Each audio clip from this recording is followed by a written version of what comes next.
Oh shit, what have we fucking got here? Dark Souls 2, Scholar of the First Motherfucking Sin, bitch! I am so fucking psyched to be playing some Dark Souls 2 again.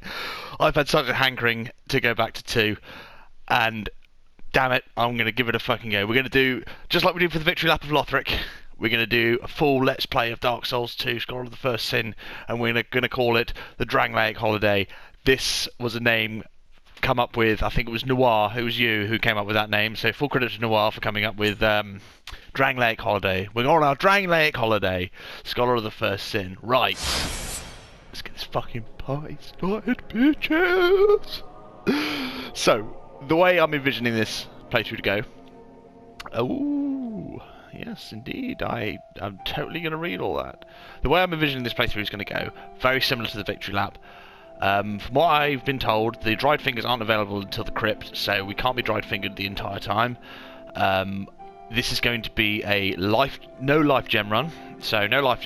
All the other healing items and Estus and miracles and stuff is fine. Just get rid of no life gems, because I think they really fuck up the balance of the game, at least early on. It makes the game a bit of a walkthrough, walkover, should I say.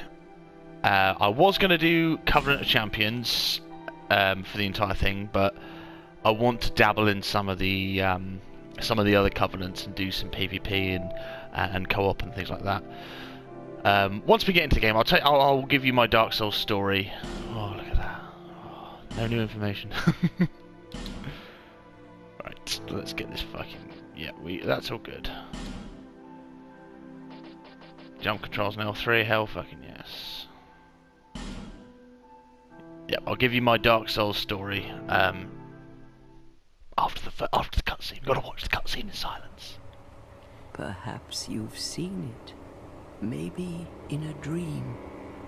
A murky, forgotten land.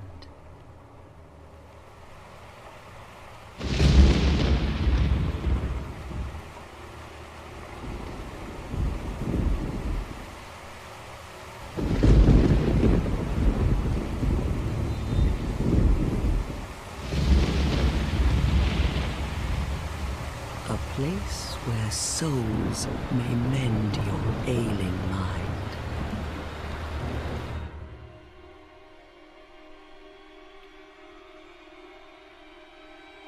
You will lose everything.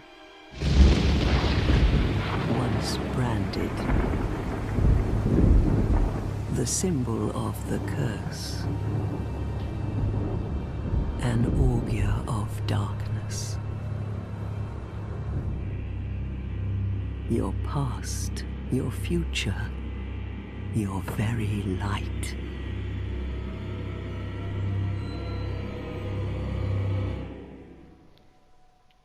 None will have meaning, and you won't even care. By then, you'll be something other than human. A thing that feeds on souls, a hollow.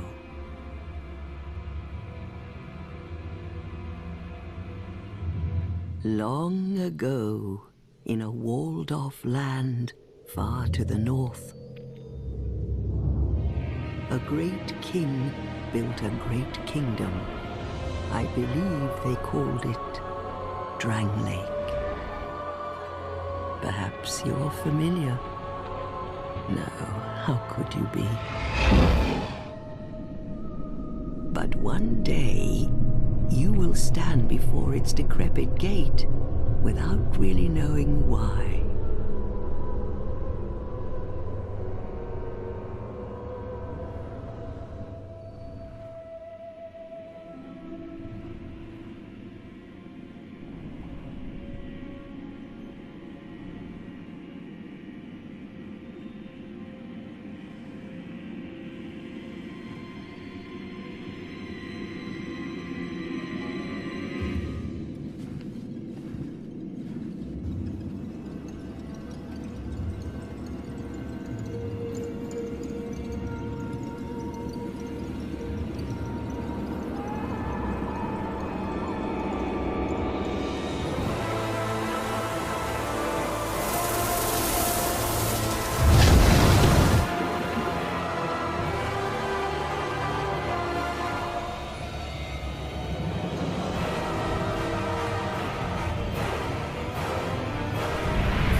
drawn to a flame.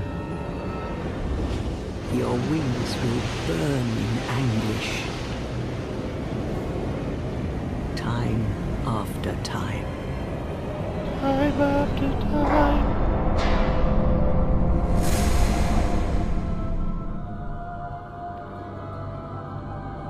For that is your fate. The fate of the cursed.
And here we are, back at Things Betwixt. Damn, it's good to be back in it.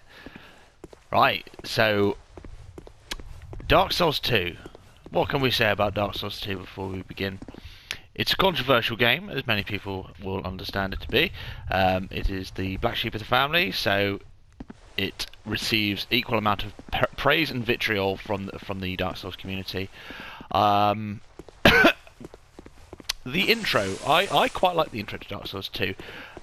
It conjures up a lot of Lord of the Rings imagery, especially sort of as he's approaching that portal to lead into Drangleic, and that reveal of Drangleic when the hag is talking about the castle walled up from the north. Really, really nice reveal, that. Excellent. Yeah. Anyway, so I'm just going to be rambling about this. Like I know Dark Souls 2 really well. Not as well as I know 1 or 3. My we're gonna have to fucking carry on, otherwise I'm just gonna stand here talking. Yeah, so my Dark Souls story begins. Dark Souls 2 had just come out, and I had just gotten into Dark Souls 1 for the first time.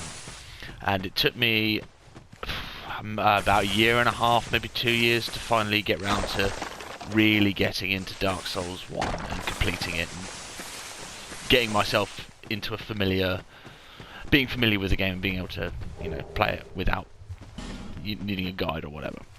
And so Scholar of the First Sin comes out, and it was out for a few months before I finally get it. I got an Xbox One at this point, and I buy Scholar of the First Sin, and Dark Souls 3 is tentatively announced. So I play Scholar of the First Sin basically up until the release of Dark Souls 3. I complete the game, 100% it, get all the achievements or trophies or whatever for the Xbox version, and then I've basically played Dark Souls 3 ever since. I've come back to Dark Souls 2 every so often, but the thing is, it is a great game, but there's a lot of criticism you can heap on this for its world design choices and the way the combat feels and all that stuff. And I'm not going to harp on about all the shitty points that everyone always labours on about Dark Souls 2, because this is a great game. But I never found myself enjoying it as much as the other two. But I feel that now is the right time for me to go back to give Dark Souls 2 a good, honest go. Now that Dark Souls 3 it's not, well, it's a dying game. I just want to go back to Dark Souls 2, and I'll give it a good going over with a fine-tooth comb, and I want to experiment with different build types, and I want to do the lore thing, and hopefully get into the PvP, because I never got into the PvP in Dark Souls 2. I've tried it a little bit. The last time I went back, I made a concerted effort to go into the arena and do some dueling and stuff, but all I ever found in the arena was Havel mages with ice rapiers, so that was on the Xbox One version, so I'm hoping that the PS4 version is a little more active. Right, I will be criticising this game and pointing out things that I think are good at this game and things that I think are bad. Just like I did with Dark Souls 3. I love 3, but there are a lot of points that I dislike about that game, and I'm not afraid to talk about it. So I'm not going to be afraid to talk about and criticise 2. One of the things I don't like about this game, very beginning, it genders you as soon as you fucking get like the cutscene. You're a bloke, and you arrive before you've even chosen your character. You're a bloke, even though you can choose to be. Oh shit, I can't get used to the fucking controls now. Even though you can choose to be a woman. So they should have left it ambiguous, and it should have been a case of you arrive in Drangleic and you immediately booted to the character creation screen. Then you can go and meet the hags. That would have been a lot. That you don't need. There was no point in putting the character creation screen with the hags and giving you this little prelude bit. I thought that was pretty unnecessary. But again, that's a small point, and it's alright. I'm not going to fight this guy because he's going to fucking eat me. So let's just go back. We'll deal with him later. I know you get the stone ring, which does increase poise damage, I believe, but we'll get that later. Fuck it. Yeah. So fucking well psyched to play this. I've been looking for it for a while. I've been popping into town locally, checking all the used game shops and stuff. Yeah, it's down here. To see if they got a copy of Dark Souls 2, and I was like, alright, you know, I'll just keep waiting until they get a used copy in at a decent price, and then I'll buy it. I went in today after work, because I had a pretty shitty day, and I was like, you know what, fuck it, I'll just see what it's like, see if I can buy it online. It doesn't matter if it's a little bit extra, you know, money-wise. But it turns out it's fucking cheaper to download this thing on the PSN network than it is to buy a used copy of it on Amazon. Ridiculous. Anyway, let's go meet our lovely lady friends.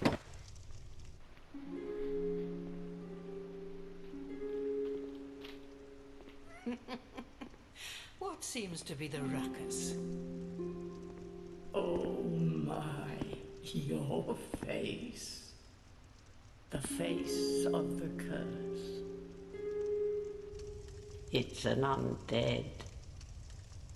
An undead has come to play. They all end up here. All the ones like you. You spoke to that kind old dear, didn't you?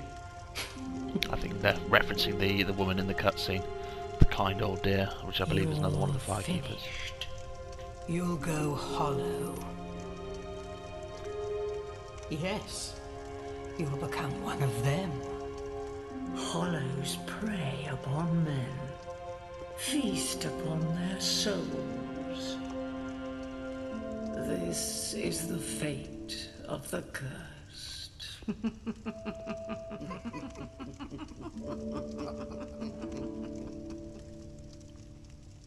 What is your name?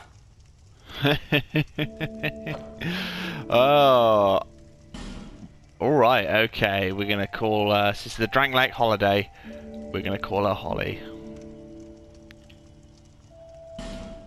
Oh shit. There we go, Holly. At least you know your own name. Here's your reward for sharing. It's a human effigy. It's humanity. Humanity. Take a closer look. Who do you think it's supposed to be? Think back, deep into your past. Yes, it's an effigy of you.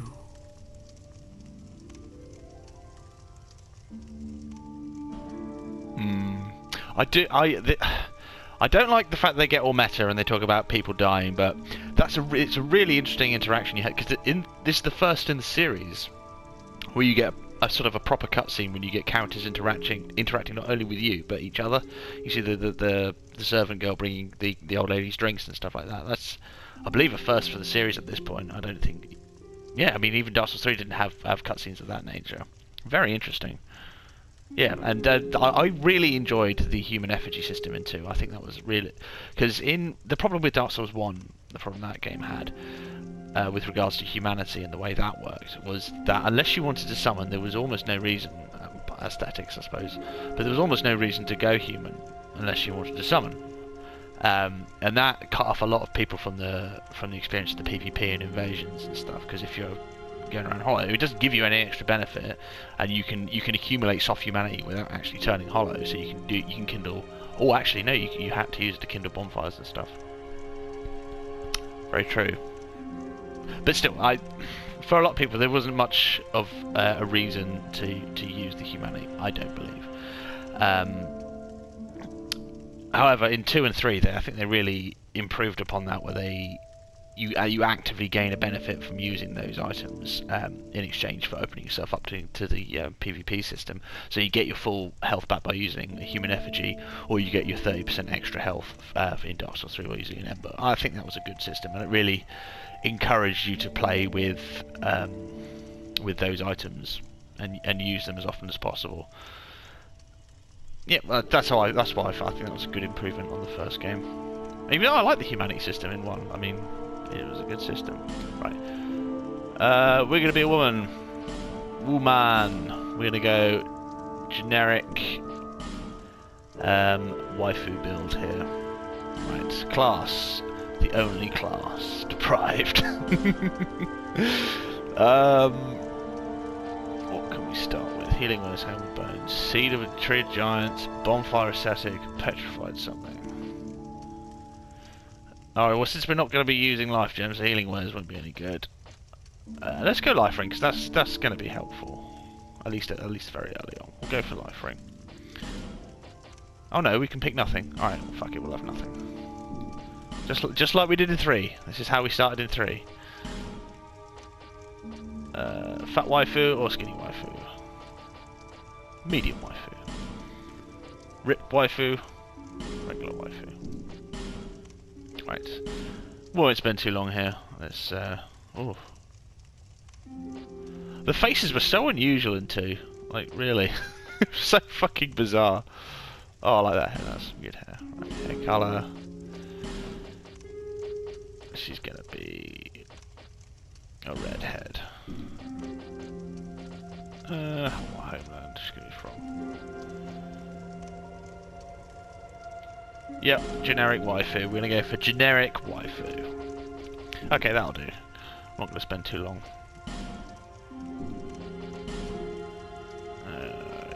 Yep, finalised creation. I think that's about right.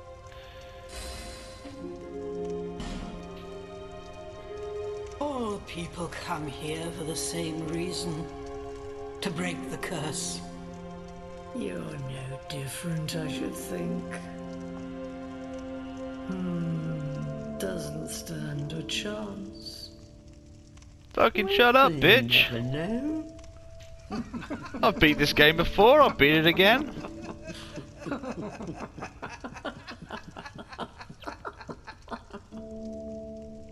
Miserable old bitches. Go through the door and trot along to the kingdom. But remember, hold on to your souls. They're all that keep you from going hollow. Oh, I'll fool you no longer. You lose your souls. All of them. Over and over again. Not if I can help it, bitch.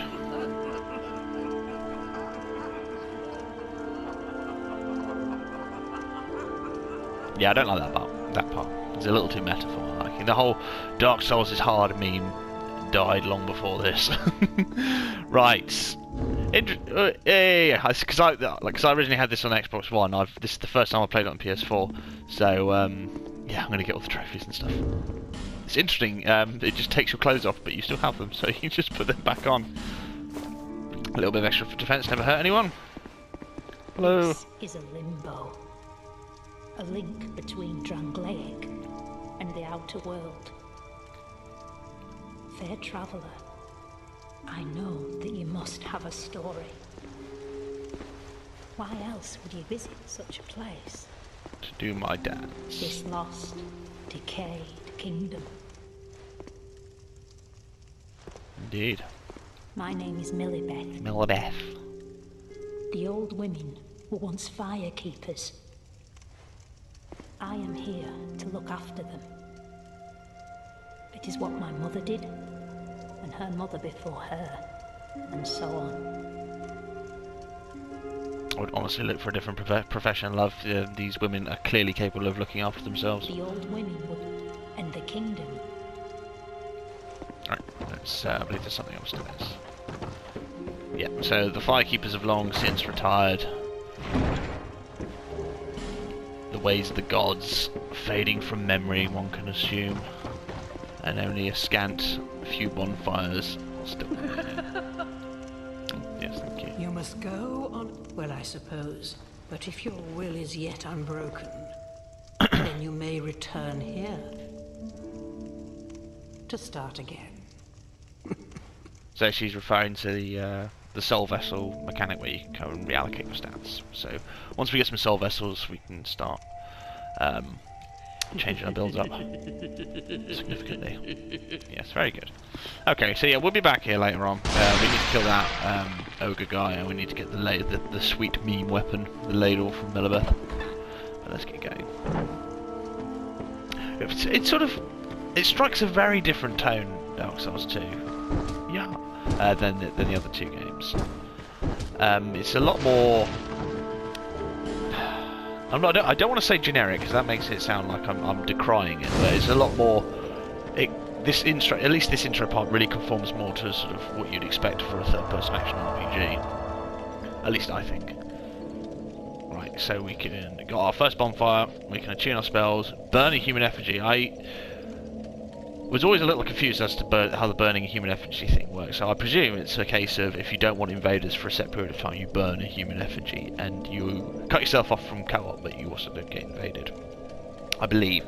And is it a case that if you're hollow, even if you're hollow, you can still get invaded? I believe so. Right. Okay. So we don't need to worry about all that. We ain't got any weapons. Right. So this is the most I can't say the word.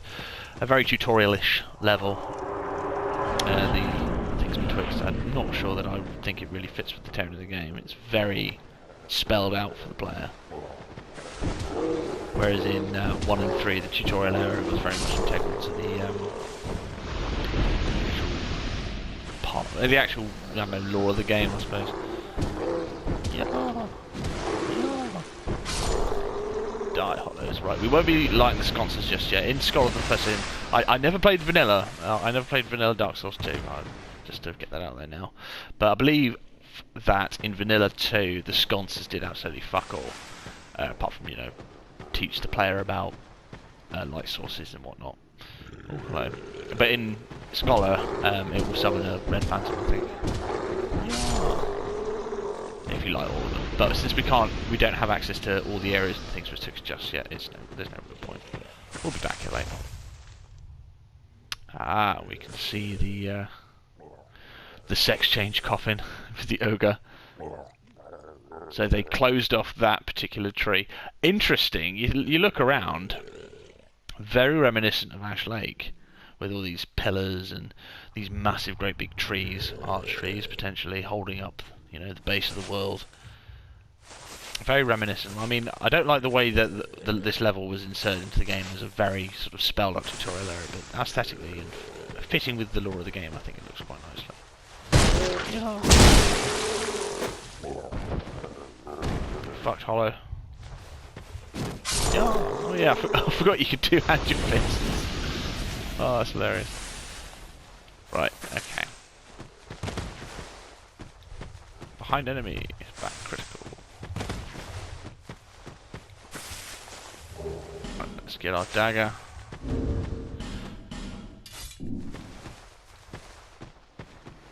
Our first weapon. Oh my god. I am gonna die a fair old amount on this game. Oh my goodness, I'm still so very much used to Dark Souls 3 and their very fluid combat style. It's very a bit clunkier and more rigid. You can't really manually aim your shots even when you're locked on. Alright, so I've already done this bit. I know there's a door kicking around here somewhere. Oh, that's further up, I think. bare hand parry. Alright, I'm shy. I was pretty crap at parrying in 3. I am absolutely god awful at parrying in this one. Ah. Oh, the back steps. The back steps that actually do stuff. Right, let's just. Ow! Alright, I need to backstep through you. Did that get him? Did he hit me? Yes, he did. Nope. None of that. Thank you. Yeah, the life gems that we can't use. I know there's a door around here somewhere. It just goes to show how fucking long it is since I played this game. Jesus, right. It's going to be interesting not going through this without any life gems, because usually that's the fucking go-to thing. You spam those things out like a motherfucker. Ah. Give me smooth. Give it smooth? One smooth and silky stone we can give you.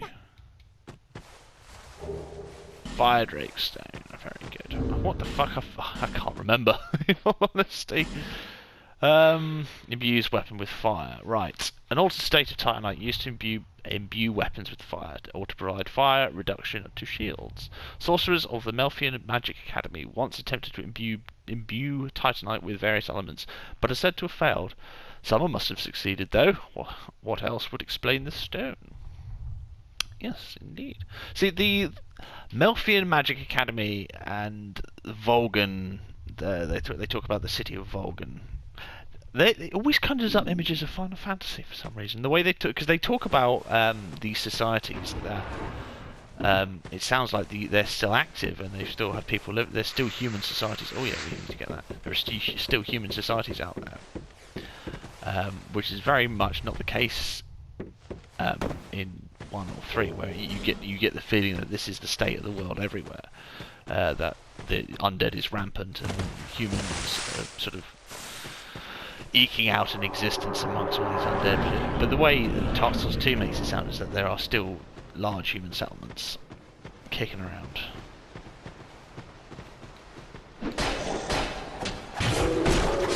Oh, backsteps. Ah!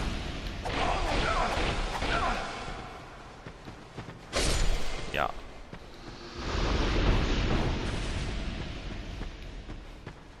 God, I'm going to be so crap at this. Right, okay, fine. Alright, I know what this is. This is like an amber herb. An amber herb. There we go. Almost fucked that up. Go on, give it to me. So this will restore your spellcast, I believe. An annual herb with an amber core so deep it gives an impression of luminescence. Restores a small number of spell uses. If it is the mistaken belief of many that the flowers of this herb do not blossom. However, small white flowers do blossom during dusk, when the moon is visible. Nice little callback to Magic, Dusk of Ulasil. White flowers, you know, kind of conjures up images of that. Quite nice. I think that was a good move, giving spell restorative items. Especially, I like the FP system in 3. I thought that was an improvement. On the formula, but giving the spell restorative items was desperately needed from 1, because it was a case of you ran out of spells in 1, that was it. Like, you got nowhere near a bonfire. Absolutely up shit creek. Oh my god.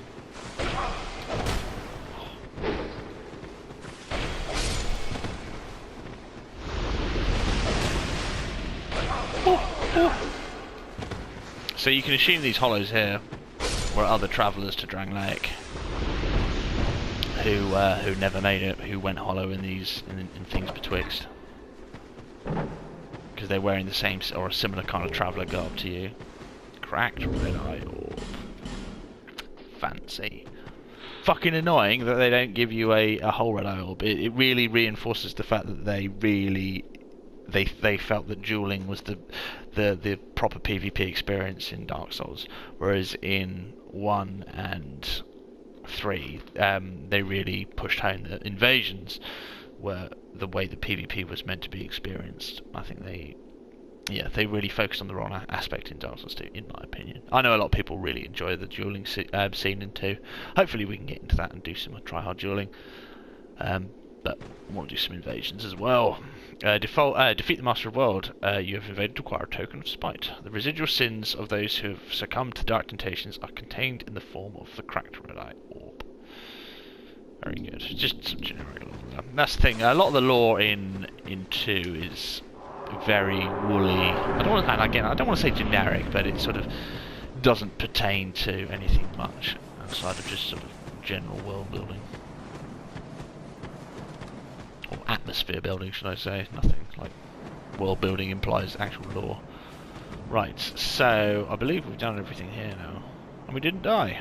So hurrah.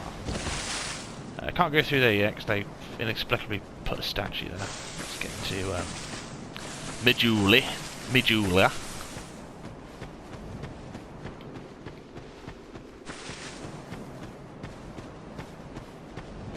And all the happiness ahead. Hurrah for despair, attacking illusory wall. Try bleeding butthole. Hurrah for happiness, good luck. Gesture ahead.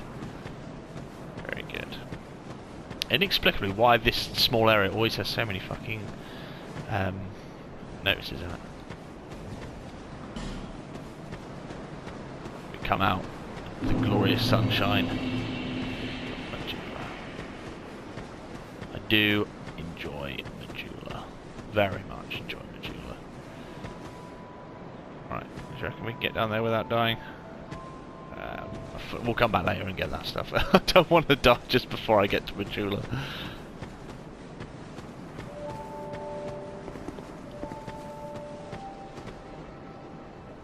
Oh, I do enjoy this area. Really eerie, quiet. It feels warm, yet strangely cold at the same time as you're by the sea. Peer off into the distance, see all these crashing waves. I think that looks fantastic. You see all the distant structures. There's the Forest of the Fallen Giants. Is that Drangleic Castle up there? Or is that the Constance Copse? I can't remember. I think you can see Iron Keep kicking around here as well.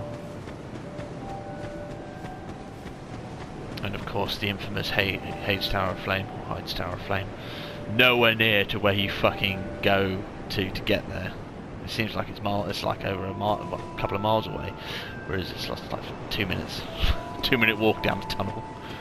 Again, there's a very interesting story behind this game's development, and I'll post a link to a really fun and informative video which talks a lot about Dark Souls 2 development in detail. And there's a reason why the world design is the way that it is, and that it doesn't feel connected to one another. I guess the long and short of it is that they initially had 2 directors for this game, neither of which were Miyazaki. Miyazaki had a sort of a advisory role in the development of 2, but he wasn't, he didn't have his hands deep into it. So they had these 2 sort of directors. And the project eventually became runaway and bloated as they tried to do more and more stuff and cram in more and more shit, and eventually it got to a point where they realised that they sort of gotten to a point where the game was a complete shambles and they were never going to finish it in the time allotted. So Miyazaki stepped in and got rid of one of the directors, I believe, and sort of guided the remaining director and games developers into sort of putting together what they had to make it into a workable game, and that sacrificed a lot of the world design. So that's why you get the sort of the really weird, janky, like going up into Iron Keep from the top of the fucking windmill, and you get Hyde's Tower of Flame like off in the distance, whereas it's only like 2 minutes down a corridor.